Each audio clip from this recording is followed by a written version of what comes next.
Welcome back to Creating Your Own Reality podcast. You're here with your host, Nicole Glass, and I am sitting here with Lewis from Voices in Power, one of my favorite events in Philly. He is a experience creator, and what that means is he creates experiences for his audience. And what I really love about Voices in Power is that I felt like it was such an authentic space where I could go to and be myself, and other people where I could tell being authentically themselves on stage, expressing themselves, and it was a real safe place. I actually started doing poetry in 2016 after I got my DUI, because I was in a really dark place and I couldn't drive for 3 months, and that led to a lot of dark thoughts, and poetry was an outlet for me to be able to express myself. And I actually stopped doing it after I was working in a relationship and had all these things going on, and I felt really lost, and then I felt like I found myself again with your experience. Mm-hmm. So Lewis, thank you so much for coming on my show. And thank you for having me. Thank you for having me. So with that, right? Because you can't just slide in like I started writing poetry. Yeah. And you mentioned Voices in Power, and we put people who write poetry on the stage to recite poetry. So when's it happening for you? I haven't really written a lot of new pieces. So I think you told me that your 11th year anniversary is in April. Yes. And I feel like that's a really powerful date, and I want to maybe do it then. Okay. All right. I'm all with you. Thank you. So I want to ask you, how did it all get started? Because this event, you hold about 250 people every month, and these people are coming habitually. You know, you have some real fans out there who are never missing, I'm included, never missing an experience. And it's like, how did you go from, this is just an idea, to, I'm doing this every month? Yeah, so we're about to come into our 11th anniversary, April 2022, right? That'll be 11 years. When I started 11 years ago, it was just an idea, and I had no vision or expectation for it. So it's very organic for me in my conception. I just wanted to do something because I couldn't find something like it. So I was like, well, this is what I want to create. And I think because it was so genuine and organic, and there really wasn't an end goal or like a mission to it, people kind of flocked really early. And then when it started to like, hold up, we're actually like creating something. I had no vision. And then that's when it started to crumble. And then no one was coming. And then I want to say maybe about 4 or 5 years ago is when I got to a place in my artistry where I was like, nah, I can make this sustainable, not just for people to have fun, but like this is going to be something that takes care of me and my future family one day. And that's when I started like kind of locking down on making it what it's becoming now. Yeah, I mean, I've been in Philly for a couple of years now, and I've been looking, like, I've gone to different poetry events. You know, I've gone to different events in Philly, even, like, music and artist events, and I would say your event is one of the best I've ever been to. Like, hands down. And so it's kind of unbelievable and crazy, you know, to go from that just being, like, a random idea to what it is now. So for someone who's looking to create, you know, experiences, what advice would you give them? Like this 11 years, like what did that really look like? What did you have to struggle to get to this point? I mean, the struggle is longer than what this conversation could be. Facts. Right? Especially across a decade plus. I think the biggest part of it is I knew that I would do it regardless of what money came from it, regardless of what like status came from it, regardless of how much it grew. I would have continued to throw an open mic, be surrounded by artists, creators, poetry, even if it was 5 people every month. I would have still been doing it. I've been blessed to be able to like get it to a place where other people are like, wow, this is beautiful. And then that's across 200 plus people that come every month. But for those that want to get started, you just get started. I didn't have a plan in place. I think it's a little differently now. If I could look back and change something, I would have gotten a mentor. Someone maybe like me, right? That is doing something that I want to do something similar because it saves you time. And we never know when it's our time, right? To like blow up or to like, get put down. So I think that mentorship is absolutely something that I would advise someone to do, trying to get started. But if not, get the idea, right? Everything is a random idea until discipline happens, until execution happens, and then until consistency happens. And then it's so much more. Right, and I love what you said with your passion. You were like, if five people showed up, I'd still be doing it. I think that's what a lot of people are missing sometimes. Like, sometimes people just want to copy what you're doing because it looks cool. Sometimes people aren't actually passionate about the art itself. And I don't know if a lot of people do know this, but you write poetry, right? Yes, yeah. And with you being a writer, when did that start? And then how does that blend into what you do? So I've been writing for as long as I can remember. I started writing, I like to consider myself a storyteller. I'm still trying to get better at actually like communicating stories. But I started when I was a kid. Like I would write and draw, terrible drawing, but like I would write and draw these little stories so I could read to my mom. That's how I started as a kid. I don't know what age, but like very early. In 8th grade, Miss Brown, because every cliche success story got like that teacher. It was my English teacher, and we did something for Poetry Month, which is in April, which I didn't know when I actually started Voices in Power, that it was National Poetry Month. You said April? April. So April's a pretty strong month for you. Yeah, April and October are always the best month. But teacher, we started writing poetry. She actually submitted one of my poems, and I won. And my poem got published in a book, and it's the first poem in the book. And then, didn't think much of it because I grew up around the way in Philly. There wasn't poets. There were basketball players and unfortunately like drug dealers and things like that. So like I just played ball. I wanted to go to the NBA, so I stopped writing, right? Every kid's dream is like, I'm going to the league. And then I met some kids from the Art Institute. Long story short, in like 2009, they introduced me to something that they were feeding the homeless, and for every person attending, it fed X amount of people, and if you performed, then it fed even more people. So I decided to write a poem specifically for that, did it, I got a lot of great feedback, and then I was like, okay, I'm about to start doing this. So, and then I started taking all my closet poetry and writings, and I started actually performing them in December 2009. Well, we have some space right now for you to say one of your poems. Oh, no. No, I'm kidding. I would put you on the spot like that. If you guys want to hear Lewis, he might talk in April. We did talk about it. Yes. He might say something a little then, but I'm so excited to see where you're going to go with this, like to see the fact that where you are now and you're so young and you still have so much energy, like where do you see Voices in Power going from this Philly spot in the next like 5 years? Ooh, so I'm so glad you said this Philly, right? Now I'm at a place where, one, I like to believe that Voices in Power is the premier spot in Philly to come to if you're a poet. I want it to become like the new World Cafe Live, where like if you're an artist and you're in the city of Philly or even outside, that you travel here and like this is the place to be. But like any good thing, you share it, right? Like you find that pizza spot you like, you're usually telling people about it. So we're looking to take Voices in Power and plant them across the country. So we're working on New York right now, and we're working on Florida. So they'll both be monthly along with Philly. And we will be doing that and like giving them to people. So like duplicating what this is, taking this process, being able to replicate it with someone else, and essentially profit share that city to that group of people running that.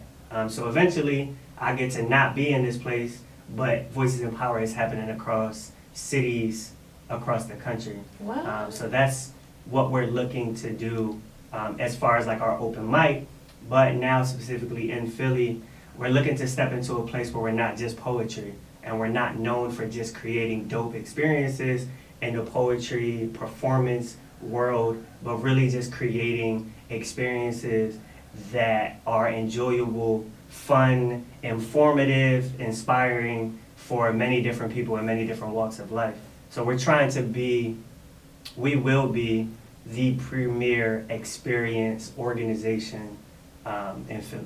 And you guys see that switch up when he said from we're trying to we will. No, That's yeah. a little manifestation technique, you know, because your confidence is amazing. Like, from seeing you do what you do every day on stage and seeing your energy, seeing you're able to take a crowd that's like kind of a little bit anxious, like doesn't really know what they got going on, and then you get up on stage and it's like everyone is with you, you know, energetically. And, you know, I'm excited to see how that transforms into different events and different locations.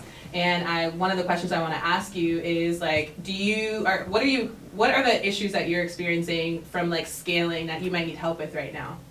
I think the biggest scale struggle that we're looking to find a solution for is probably a sponsorship at a higher level. This is all from the muscle, right? Like, we do pretty well with our income with Voices in Power, and our expenses are pretty low relatively.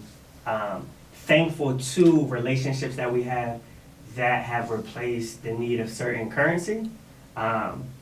So finding a sponsorship that is really putting us in a position to be able to create without the worry of like, how are we gonna fund it?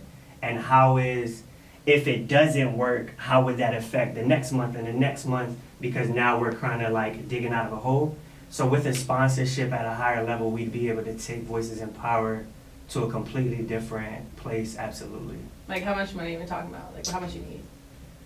Like 7 figures? Nah, I don't think, because I think that I do really well with being able to take something, right, like the J. Cole, like $1 in a dream. Mm-hmm. You could give me $1, put me in a room, and allow me to think with some space to write ideas down, and I'm going to turn that $1 into something different. Again, like, 7 figures not necessary. I honestly think that if we got even just 5 figures donated a year, I'd be able to turn that 5 figures into 7 figures. And Absolutely. I hope whoever's watching and checks out Voice in Power and becomes an investor, because, you know, we have a lot of nonprofits that we work with, so I'm hoping that maybe we can manifest something here, you know, because that's not that bad. Like, you talking 100, 200 Absolutely. a year. We have a deal that I'm working on right now that I can't communicate too much, but if we land very small, but because of the relationship, because of the type of resources that could be granted, it'll add another $60K to our income a year, which taking that could allow us to then make, you know, $200,000 in profit a year. And then what it'll put us in a position to do is be able to, like, hey, we see that you have, you know, this tenacity and this passion, there's something inside of you. Maybe you don't have the resources, the community, whatever it looks like, right? But I can take you now and I can put you in this place, in this city. Hey, run this, here's a salary with it. And then until you start getting this thing running, then it's something that you don't have to worry about. You get to dream at our expense, right? And I think that changes the game a lot. Yeah, then now you're full time. And I want to ask you, how did you become, like, from young boy Lewis who couldn't even imagine this point to get into this point? Like, what was the shift for you? Life, right? I think, like you mentioned, where you hit that place in your life, you started to write. Usually we hit a place in our life which forces an adjustment to happen. And that adjustment could, like, lead us down another dark path, or it can lead us up the mountain.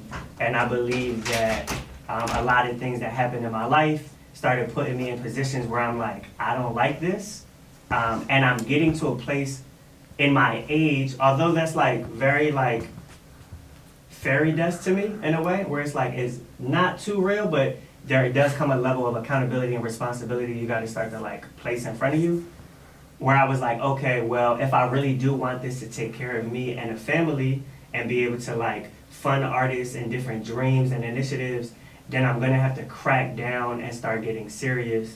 So that, I always joke about 18, you're just you're still a teenager, technically, but you know, there's this adult thing. I feel like I didn't become an adult until I was 27, where I started to, my perspective on life, my decisions, every little move had to be super intentional to make sure that I'm doing well with what I feel like God trusted me to like put in my hands and in my heart.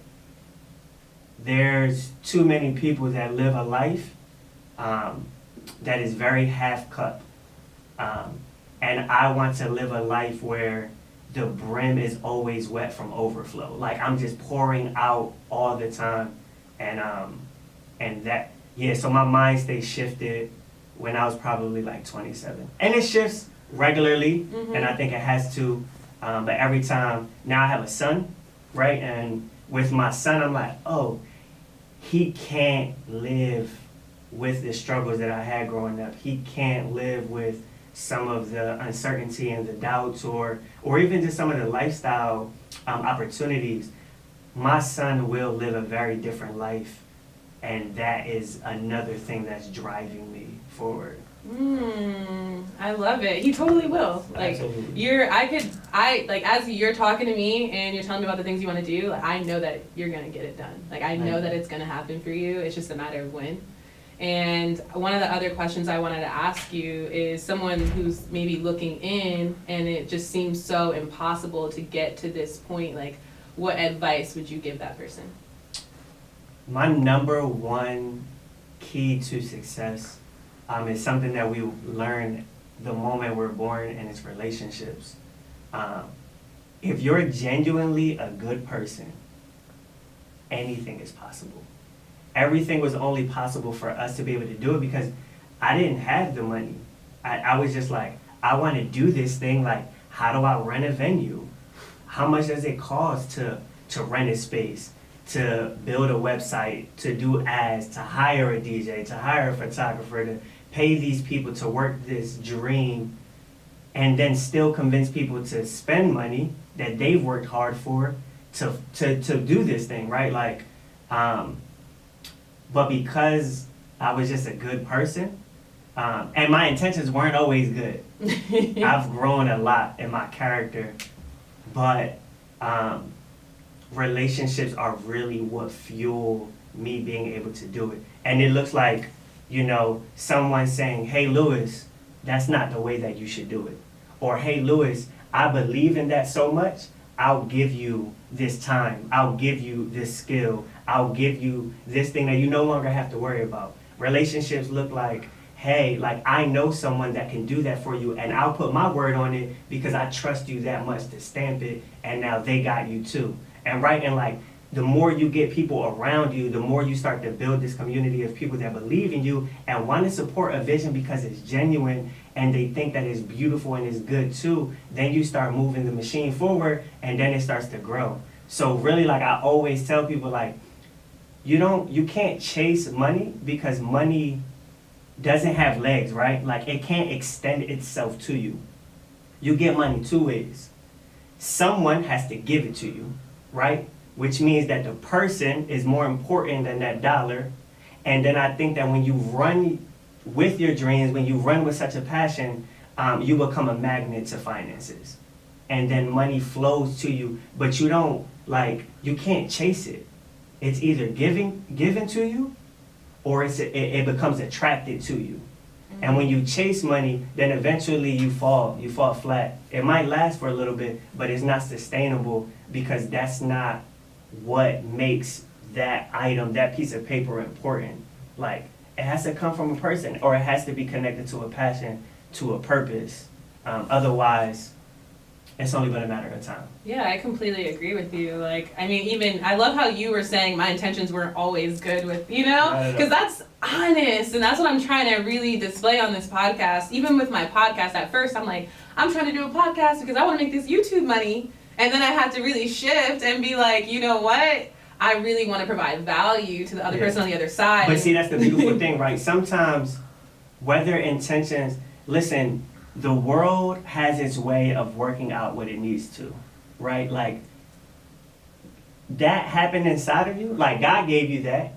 And sometimes in our selfishness of being a human, in our, whatever that thing, that film is that blurs our vision, because it's pure in our heart. And then once it leaves, it has all these things from the world that just make it something else.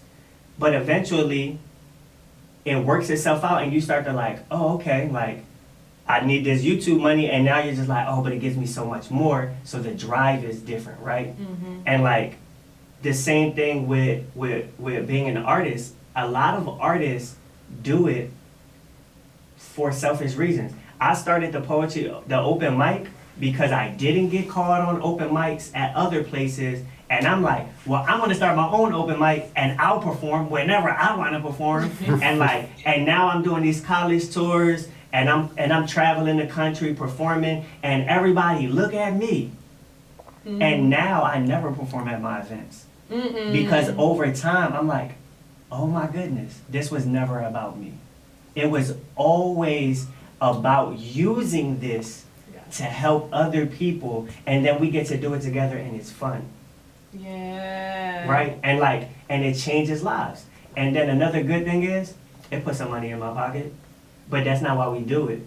Right? Like, it might be why we started, but that's why you just gotta start.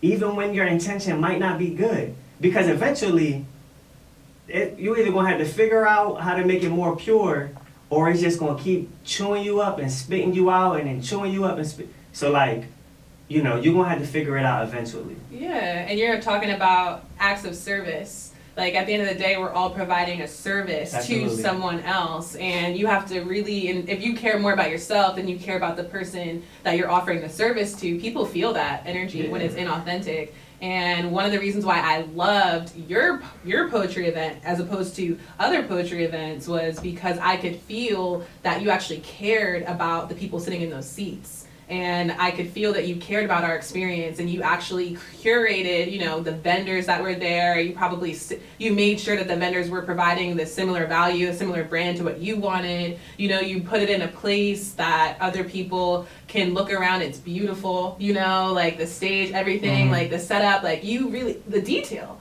And so I know what type of experience I had, but what were your intentions behind what you wanted your audience members to experience? So I think I try to be very intentional, at least in the dreaming process. When I'm like intentionally thinking about something, I try to be intentional about language, the words that I use to describe whatever it is, because I believe that words hold a lot of power. So a couple years ago, I told my team, you know what? We're not throwing events anymore. We don't do events. We're creating experiences, right? Like, we're curating experiences. We're taking time, right? Like, what do people feel? I used to go, and I kind of like strayed away from some of the things that we'll be stepping back into, but like 5 senses, right? Everyone has them. What's engaging people's senses when they walk into this space?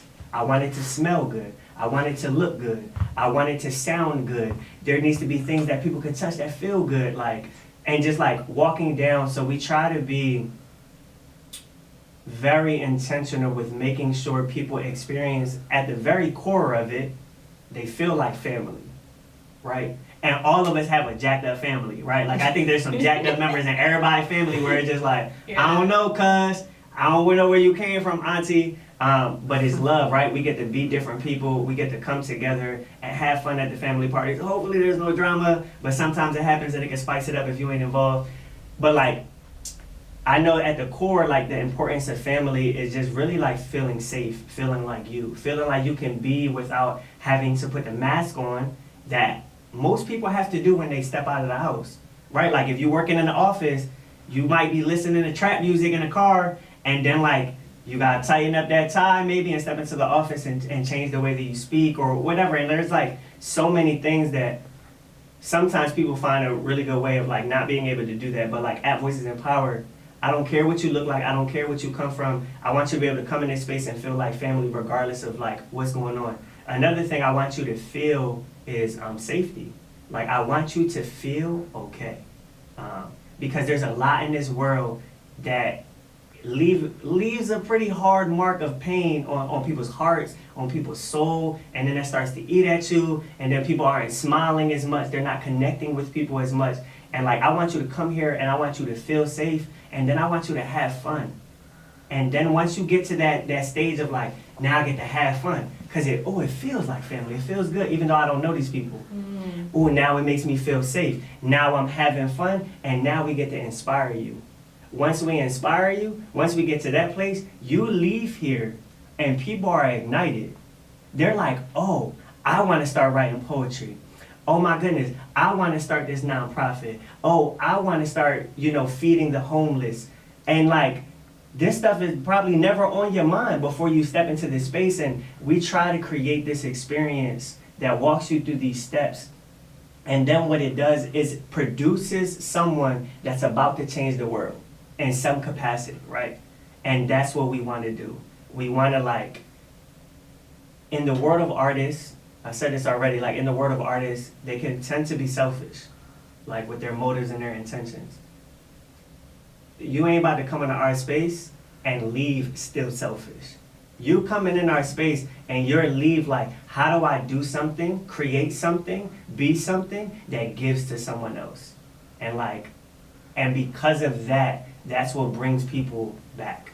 That's what changes it. Yeah. That's the difference, that's literally the difference between a great event and an event that's man, I was okay, I'm not going back. Right. You just perfectly. Because an event is something you enjoy, right? And an experience is something that stays. Mm-hmm. And it changes you.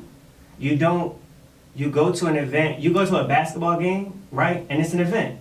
And it's just oh snap, I had so much fun. And then 2 days later, it's the high is done, right? But an experience is something that sticks to your ribs. It's an event is the bone, right? When you eat something, you spit it out. Right. Once you get what you need from it.